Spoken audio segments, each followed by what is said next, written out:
had a nightmare. I was in a dark room, looking into an even darker room adjacent from mine. The putrid smell of chemical invaded my lungs. All I could hear was a soft-pitched whine, like the static from a far-off television. The walls were covered in what appeared to be mildew or moss. Suddenly, a man began to speak.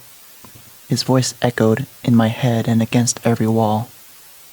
It created it.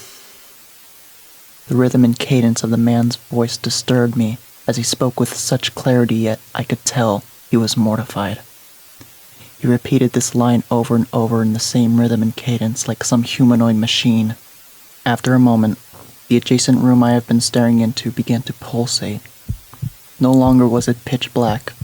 I could see something approaching.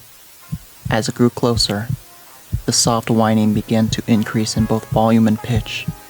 Along with it came a cacophony of brass that began to crescendo. Their melody fluctuated haphazardly. I could see it. A mountain of writhing flesh was slowly squirming towards me. Its movements were slug-like, but what I found most strange about it was the rate at which it moved.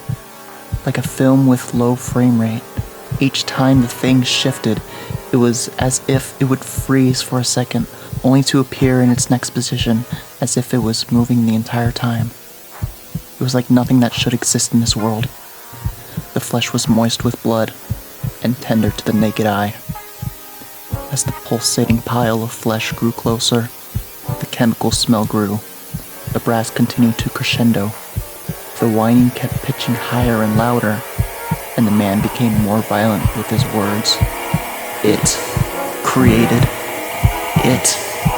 It created it.